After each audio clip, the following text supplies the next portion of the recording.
慕云奇，你再敢靠近一步，我就立马杀了他！将军，若此刻不攻城，怕是就没机会了。他们的援军马上就要到了。我知道，可是流萤姑娘，我也不能不管。你笑什么？给我老实点儿！当然是觉得你可笑。穆将军，不要再犹豫了，此时不攻更待何时？还记得你我之间的约定吗？如今战乱四起，民不聊生，将军保家卫国，承担着拯救黎民百姓的重任，所以流萤不图什么，只希望将军能不负众望，大胜而归。穆某定不负姑娘所托。流萤虽惜命，但若能为黎民苍生而死，也值了。穆将军，你一定会赢的，对吗？将军，不能再等了！众将听令，给我攻！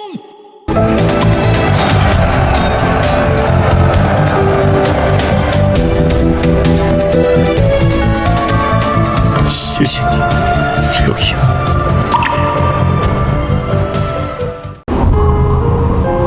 将军当真要去采那千年寒冰？可您旧伤未愈，雪山艰险，此去一遭，将军怕是会遇到风险啊。况且末将也可以代替将军去，您又何必？我意已决，这事只能由我亲自来做，就算搭上我的性命也无妨。毕竟我能为他做的也只有这么多了。他想着取胜后便去找你报恩，却害你丢了性命，唯一能做的就是保全你的尸身，待你魂归故里。不能放弃，绝不能！这么晚了，将军怎么还没回来？将军，快将这冰魄放进流萤姑娘的灵柩里。可是您……我没事，你快去。好。我就算为你做了一件事。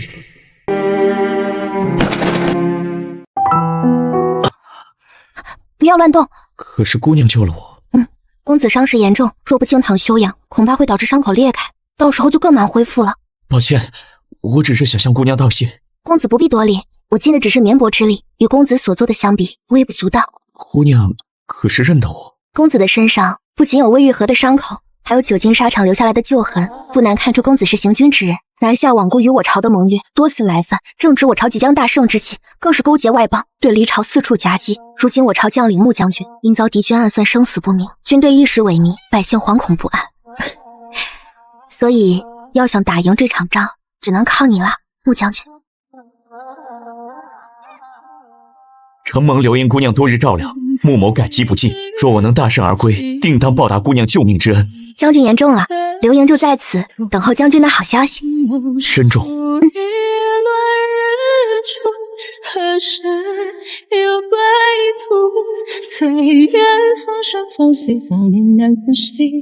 将军可还有事？穆某有个不情之请，不知流萤姑娘可否答应？将军请说。我从未见过姑娘的真容，可否？可以。岁月风沙风丝丝明难思绪，浮生不不为缘，百花已注定。流萤虽惜命，但若能为黎民苍生而死，也值了。不要！将军，您终于醒了。我这是睡了几天？3天，整整3天呢！您本来就伤势严重，又感染了风寒，大夫说您要是再醒不过来，恐怕……还好老天爷开眼，您不知道这几天我有多担心，让你费心了。对了，流萤姑娘的尸身可是保住了？保住了。您还别说，这千年冰魄果真有效。那就好，明天安排回京吧。明天？您的身子还虚弱着呢，为什么要走得这么急？没时间了，总得让她过头七吧。我可怜小姐，好吵啊！我这是在哪儿啊？那个，打扰一下，请问这里是哪儿啊？诈尸了！小姐诈尸了！清河，大夫，小女的情况如何？大夫，太神奇了，真是太神奇了！老夫行医数10年，还从未遇到过这种情况。那小女……夫人不必忧虑，令千金的身体并无大碍，而且还很健康。之前小姐的身躯羸弱，如今像是脱胎换骨了般，真是让人不可思议呀！这真是太好了，可他为何不记得我们了？小姐经历死亡而后生，难免会留下一些病症，更何况小姐能恢复如今这个样子，实属不易。剩下的就是好好休养，说不定小姐哪天就能想起来了。说的也对。小姐，你还记得这里吗？你以前最喜欢来这儿了，还特别喜欢吃街头前面的那家桂花酥呢。是吗？那你能讲讲我以前还喜欢什么吗？当然可以啦。小姐还喜欢云间坊的丝绸，翠云阁的胭脂。不过，小姐最喜欢的是姑爷。姑爷？对呀，姑爷可是这世间最好的男儿。哇，是穆将军回家的队伍。得亏了穆将军才打出了这场胜仗。是你说的对，小姐，快看，是姑爷。可他日后怎么抬着一具棺材？你说白月那座天空会有谁在等着我？那里面躺着的是我吗？什么？你要同我家清河退婚？是你这样做置我家清河于何地？简直不把我江家放在眼里。江大人息怒，穆某知道这样做会让江家为难，也知道退婚带来的后果，所以穆某向您保证，这事儿绝不会对江家和江姑娘造成影响，所有责任由穆某一人承担。哼，就算你有万全之策，但悠悠众口，你确定都能堵得住吗？穆某会尽力而为，也会将自己的产业尽数赔给江家作为补偿。当老夫稀罕吗？老夫再问你一遍，这婚你可是执意要退？是，穆某不开玩笑。好得很。老爷，你干什么？云奇啊，这好端端的，为何突然要同清河退婚呀？何况现在清河的身子已同正常人无异，不会拖累你的。还望江大人和江夫人海涵同意退婚。混账！你爹爹息怒。清河，你怎么来了？爹爹莫生气，容易伤身。我想这是应由我同穆将军亲自来谈。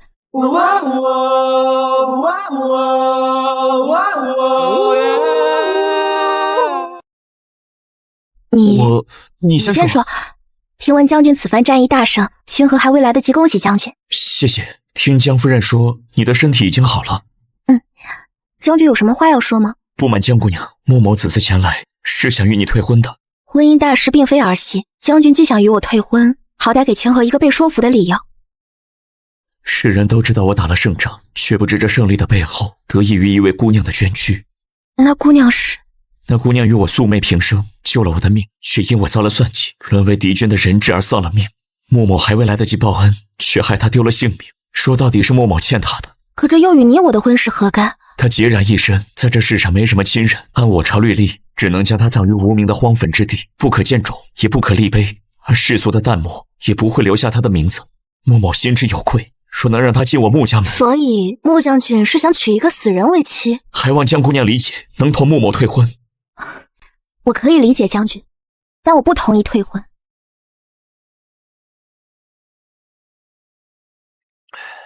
那姑娘为大义而死，又于将军有救命之恩，将军想为她做这些也是情理之中。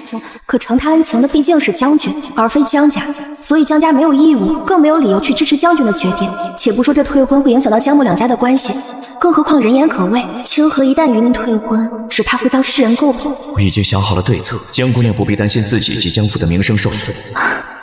难道将军是想将责任全部揽到自己的身上吗？可惜这世间本来就存在偏见与桎梏，就算将军对外声称是自己的过错，恐怕也难堵住悠悠众口。他们只会觉得将军负心，清河被弃，更会耻下我都比不过一个死人。就连那死去的姑娘，也可能遭受非议而不得安宁。哼，说的也是，可我好像没有什么能为你做的了，终究是欠你，对不起。更深露重，小姐为何还不入睡？是否还在想着白天退婚的事？没有，我只是觉得这世间为何会有这么纯粹的人？纯粹的太过美好。小姐说的是穆将军吗？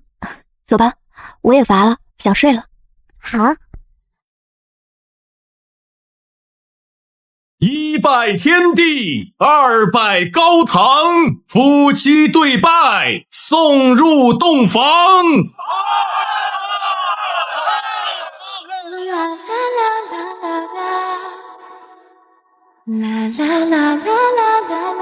将军还不过来掀我的盖头吗？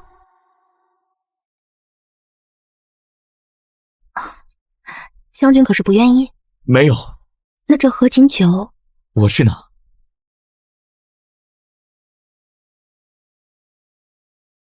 你我虽成夫妻，但你不愿指示我不会勉强，所以将军是打算出去睡吗？今晚就算了，新婚之夜恐会遭人非议，我打地铺就行。可只有一床被褥。你用便好，我在外征战多年，早已习惯。那清河也不勉强将军，都累了一天了，休息吧。相思何处可寄，笛声也风苍芽。宋军，他和以前不一样了。印象中的他总是很羞涩，不爱说话，不如现在这般鲜活。大概是我多虑了，都这么多年没见了，人总是会变的。情绪难言，害怕，偏偏还故作豁达。我早已经丢盔卸甲，只想生生世真是个死心。在你的耳畔悄悄说情话。小姐，你醒了？将军呢？啊，将军去练兵了，他特意嘱咐我让您多睡一会儿呢。哦，这样啊。没想到将军如此体恤您，想必昨晚小姐一定很辛苦啊。还行吧。您别害羞，我懂的。怎么会这么干净？难道小姐昨晚与将军？是不是将军还在惦记那位姑娘？没有，是我的问题。为什么呀？你也知道我失忆了，他与我而言就如陌生人一般，很难亲近。也是，小姐之前与将军的交集就不多，更何况是现在。那我之前同他的关系如何？将军很少来咱们府上的，他一直驻守边疆，回来的次数嫌少。小姐一年才能见上将军一面，有时候隔着好几年才能见到。不过每次小姐都不敢同将军打照面，都是带着奴婢偷偷的去瞧呢。那我之前喜欢他吗？喜欢呀，可小姐总是担心自己的兵器会拖累将军，觉得配不上将军。不过现在小姐已经好了，也就不用顾虑啦。原来是这样，只可惜我不是真正的江清河。小姐，你的手也太巧了吧，做的山药糕筋如此美味。你慢点吃，又没人跟你抢，喜欢就多吃点。谢谢小姐。将军，我看见你们这边挺热闹的，就没有过来打扰。是我做了一些山药糕，将军要尝一尝吗？这是你亲手做的？闲来无事就做了一些打发时间，将军觉得如何？挺好吃的，没想到你竟还有这般手艺。以前跟府上的嬷嬷学的，山药养胃，也可治疲劳。若将军觉得好吃，以后清河可以为你多做些。不用那么麻烦，只是什么？哦，没有，突然想起来还有些公务未做，我就先走了。好，将军慢走。小姐何时学的山药糕呀？而且咱们府上的嬷嬷从没有做过这个呀。是嫁进将军府之前，府里的嬷嬷教我的。你也知道我身体不好，嬷嬷担心我不适应这里，就教了我些调养身体的膳食。原来是这样啊！好啦，快吃你的吧，下次再给你做别的吃。好嘞，小姐你真好。大概是我想多了吧。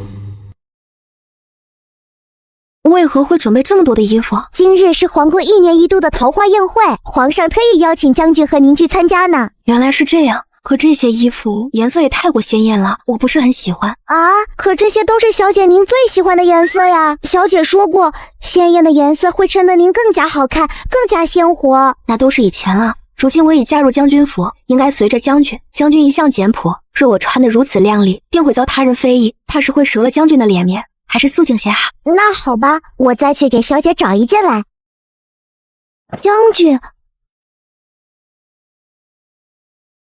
在将军府住的还习惯吗？挺好的。其实你不必压抑自己的喜好，将军府没有那么多规矩。将军可是听见我刚才的话了？恰巧听到一些。将军多虑了，清河没有压抑自己，只不过人是会变的，以前喜欢的未必现在也喜欢。相遇眷恋海洋，相逢眷恋远方，我眷恋你眸中温柔的光。你没事吧？我没事。你闻过就无恙。将军，皇上有请，请跟奴才走。将军快去吧，可别让皇上等急了。那你……将军不用担心，我就在这里等你。那你待在这里等我，我完事了就马上过来。哟，我当是谁站在这儿呢？原来是江家大小姐呀！你是？哟，装不认识呢？有的人呢，以为攀上了穆将军就显得高贵了呢。可我怎么听说将军是被逼着才娶妻的呢？这你们就有所不知了吧？前面的这位江家大小姐就是你们口中的将军夫人呢。穆将军本来是打算与她退婚的，可人家江小姐不愿意，穆将军也实属无奈呢。唉，穆将军好可怜呐，立下赫赫战功，还是被逼着娶一个自己不爱的女人。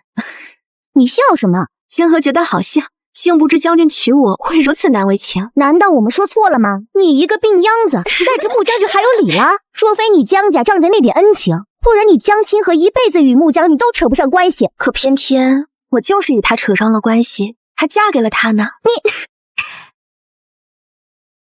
婉姐姐，别生气呀。有些人呢，就算做了将军夫人又能怎样？还不是连个死人也争不过，得不到将军的半分宠爱。哼，说不定咱这将军夫人每晚都在独守空房，自己一个人偷偷哭呢。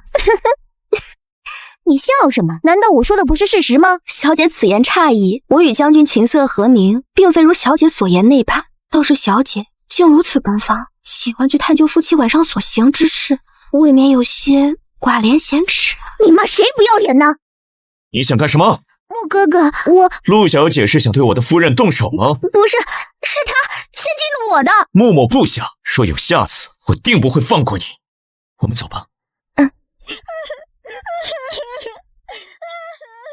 他们没对你怎么样吧？没有，刚好被将军拦下来了。抱歉，我没想到会让你遇到这样的事。将军不必放在心上，只是……你想问什么便问吧。将军与那位小姐可是很熟？我与她一同长大，也算青梅竹马。若非将军府没落，祖父可能会让我同陆家结亲。倒是我阻碍了将军的姻缘，难怪那陆家小姐会发这么大的脾气。这不能怪你，毕竟谁也无法料到以后。那将军喜欢她吗？那将军喜欢她吗？将军不好了！发生了何事？如此慌张？是景夫将不妨直说，不必在意我。流萤姑娘的坟冢被人盗了。什么？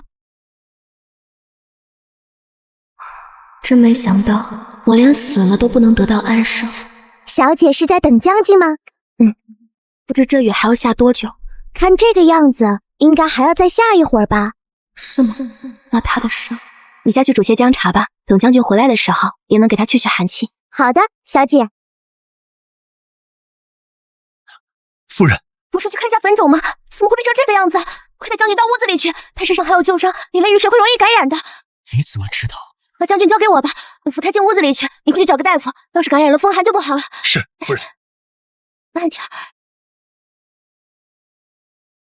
大夫，将军的情况如何？有些不太妙啊！将军本就有旧疾，如今又淋了雨，感染了风寒，若是高烧一直不退，恐会有危险。那该怎么做？将军现在这个样子，也难以入药。待老夫施针之后，还需夫人不断给将军降温。只是……大夫不妨直说。夜里寒凉，将军势必会觉得寒冷，但降温又需再热。夫人能明白老夫的意思吗？慕云奇，你一定要挺过去啊！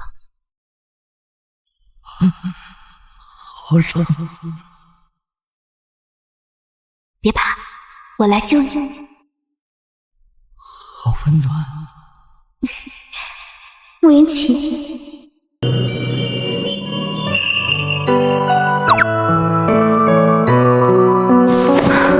总算是不烫了，可他这耳朵为何还是这么红？锦瑜，你说人为何会突然变化很大？变化很大，应该是遭遇到了变故吧。但人的性子难改，习惯使然，再变也不会和之前相差很大吧？不一样的。我所说的变化，就好似人看起来虽是一样的，但除了面貌没变，其他的就像是完全换了一个人。嗨，那不就是被夺舍了吗？躯体是之前的，灵魂却是另一个人的。夺舍？灵魂？哎，将军所说之人是谁啊？只是前些天去茶楼听了些话本子，觉得好奇就随便问问。原来是这样。是打扰到你们了吗？没有。那属下就先告退了。趁药还热着，将军先喝了吧。好。想象你寄云云之间，谁能记得我的愿？青丝会。我只是看见将军嘴边有东西，就想着擦擦。谢谢。那我就不打扰将军了，先回去了。刘莹，将军是在叫我的名字吗？你是刘莹，对吗？你是刘莹，对吗？将军何出此言？本来我也不愿相信，可或许是从那块杀药膏说起，又或许是你喜欢起了苏静的衣裙，你的种种举动不似以前的江清河，这些也只是短暂的引起我的怀疑。而真正让我意外的是，你竟然知道我有旧伤，而且知道那些伤处的具体位置。这世间除了我，没有人知道，除非是那个为我亲自处理过伤口的人。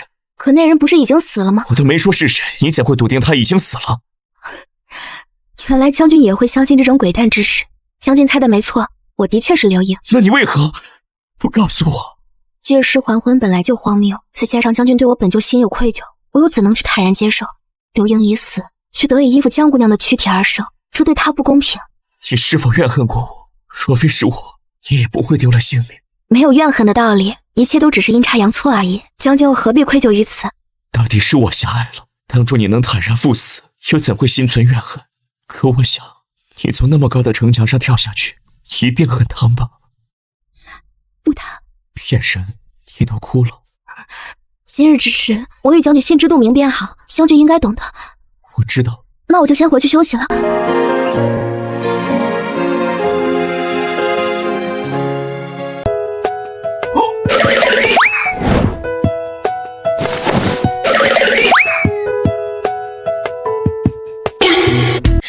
你在躲我？将军说笑了，我哪有啊？没有躲着我，那你见我就准备跑？没有，我只是突然想到我还有事情没有做完。有事情没做完？那你看着我的眼睛说，你要去做什么？如今你已经知道我不是真正的江清河，我又怎能毫无顾忌的去站在你身边？那你来说。现在的将军好可怕呀！奴婢突然想起自己还有活没做完，就先告退了。刘盈，我不明白，明明我们之间已经说开了，明明你知道我多想让你活着，可是你为什么要一直躲着我？你不知道，但我知道你是刘盈的那一刻有多开心。是因为将军对我有愧疚吗？我承认，一开始确实是这样的，可后来不只是因为愧疚，那还因为什么？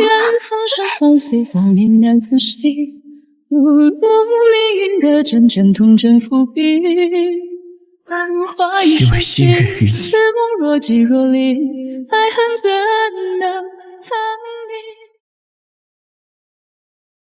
你是因为江清河的身份才疏远我的吗？其实不难猜的，自从你承认自己是刘盈后，总是对我避之不及。所以你……江清河不是江家的女儿，你才是。什么？18年前，江夫人身边的嬷嬷将刚出生的江家小姐偷走，不知所踪。江夫人为此伤心欲绝，一病不起。江大人不忍，正巧碰到一妇人丢弃了襁褓中的女婴，便将她收养回家，对江夫人谎称是自己的女儿找回来了。那嬷嬷为何会偷走江夫人的孩子？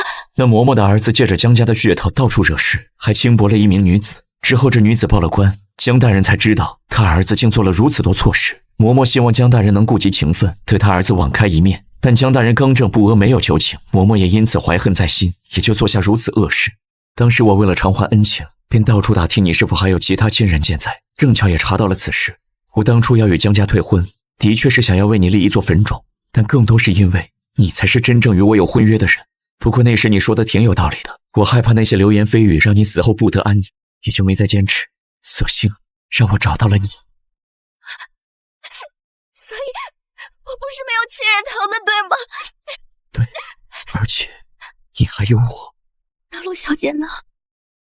从未喜欢我，只钟情你一人。我叫刘盈，但这不是我的本名。从记事起，我的父母就待我不好，我不知道为什么会这样。为什么这世上会有不爱自己小孩的父母？他们只是一只阿奴的幻梦，逼迫我干活，食不果腹。我羡慕别人家的孩子可以哭，可以闹，我却从未感受过温暖。直到我遇到了一个人。快抓住他！哼，怎么不继续跑啊？小贱人，老子今天要好好教训教训你，看你还敢不敢再跑！谁给你们的胆子，竟敢行如此之事？他大爷的，竟敢打老子！兄弟们，给我上！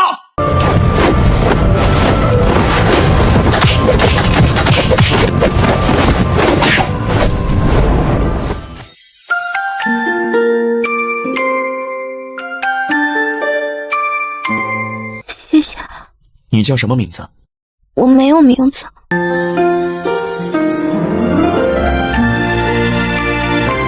那我给你起个名字如何？什么？此番景象甚美，就叫流萤如何？好，他赐我流萤，这次也好，我就一直在他身后偷偷跟着他。他似乎可是不记得我了，也不记得他曾经给一位姑娘起过名字。